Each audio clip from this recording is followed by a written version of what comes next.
Assalamualaikum warahmatullahi wabarakatuh. Waalaikumsalam.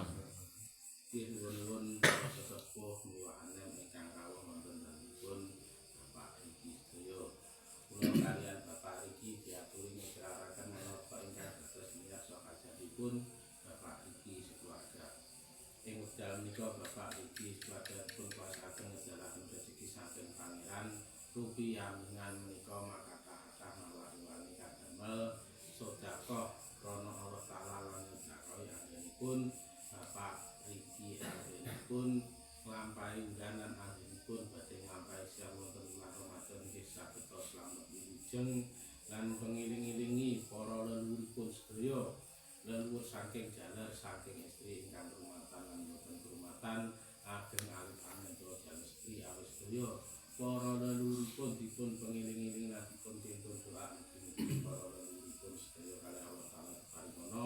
jembara putri pada margi trima ngamale diampunana sedaya dosanipun lan tidak-tidak swarganipun asala karidoanipun Allah Taala lan pangestunipun ingkang dipun sedekah lan tetangganipun para sesepuh miwahane ingkang rawuh wonten ing mawon. Nggih. Kejawi menika anggenipun ngrakit sekul suci ulam sari rasa kadamel kaspahrumatan dumateng Gusti panutanipun Kanjeng Nabi Muhammad segarwa putra lumengseripun dhateng sahabatipun sekawan Abu Bakar Umar Utsman Ali awis sedaya dipun caksi pahrumatan sareng-sareng nggih panjenenganipun nggih nyunaken Syekh Supangan wilujeng anggenipun Bapak Riki anggenipun nglampahi undanan anggenipun badhe nglampahi siang wonten bulan Ramadan nggih saged slamet wilujeng lan anggenipun pengiling-ilingi para leluhuripun sedaya leluhur saking jaler saking estri ingkang rumatan lan boten rumatan ageng alit-alit jaler sedhi awis sedaya para leluhuripun dipun pengiling-ilingi lan dipun tuntun doa mugi-mugi para leluhuripun sedaya kalih Allah Taala paringana sembara kupri pada margine ketima ngamale diampunana sedaya sanipun lan dipun sebagianipun asala sahabatipun Kanjeng Nabi Muhammad lan tetangganipun para sesepuh miwahanem ingkang rawuh wonten ing mawon. Nggih. Lan terus sampe dateng Kanjeng Nabi Adam, Ibu Hawa, Bapak Rasul lan Ibu Bumi lan terus sampe dateng para nabi, para wali, para pandhita, para guru, para suhada, para mukmin, para petuah, para empu awis sedaya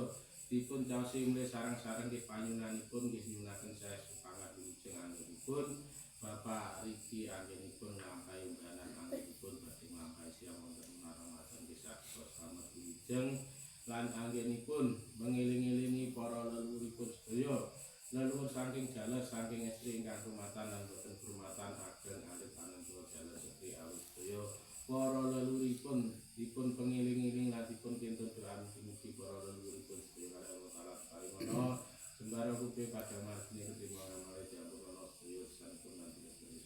pun lan Gusti Allah mangsuli kawilujengan dhateng Bapak Riki sekeluarga wilujengan keluarga salamipun asala karidoanipun Allah Taala lan tetangganipun para sesepuh miwahanem ingkang rawuh wonten ing mawon. Nggih. Lan terus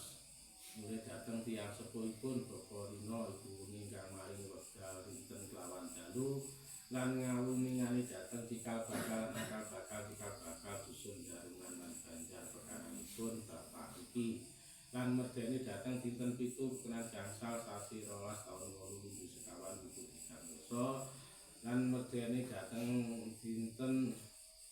kolonas lan sangar kala dina kala sasi napa taun 10 bulan sakari teng dalan lan merdeni malih dateng dinten paringkelan ringkel jalma ringkel arya kala gugur dinten luasan sangaring taun lan merdeni malih dateng dinten taliwangke sampar wangke sare agung kala getih dinten hujan singkang kurungan ingkang dipun lenggahaken wonten dinten Selasa pun kadamel nglampahi undanan anggenipun Bapak Riki nglampahi siang wonten bulan Ramadan nggih saged slamet wilujeng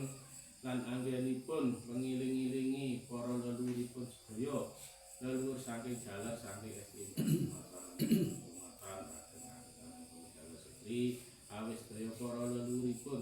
dipun pengiling-ilingi lan dipun kintun doa mugi-mugi para leluhuripun sedaya kalih Allah Taala paringana sembara kupri pada margine ketima ngamale diampunana sedaya sanipun lan pun asala karidoanipun Allah Ta'ala lan ketambahan doaipun para sesepuh niwakan ingkang rawuh wonten mriki kemawon. Nggih.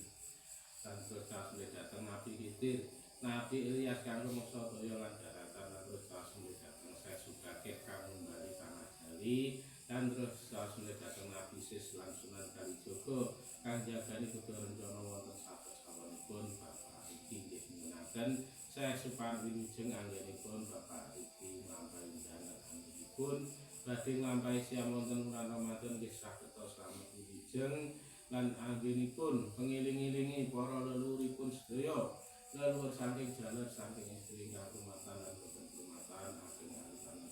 setri awis sedaya para leluhuripun dipun pengiling-iling dipun kinten drami mugi para leluhuripun sedaya kaliyan tawas kalmono jembara kubure pada mas ini ketimong ngamali diampunono sedaya sampun lan pun asal karidoanipun Allah Ta'ala lan ketambahan doaipun para sesepuh Nggih. Anggota sampai datang bumi basya kadamel makam roh disinipun para leluhuripun bapak niki sedaya leluhur saking jalan saking istri kang rumatan lan boten rumatan ageng alit anen kula setri awis sedaya para leluhuripun dipun sedekah lan dipun pengiling-ilingi lan dipun pintun doa mugi para leluhuripun sedaya kaya Allah Ta'ala sageta disampurnaken wangsul dhateng asal pun disim turat wangsul dhateng Muhammad Qore disim maknawi wangsul dhateng Muhammad ini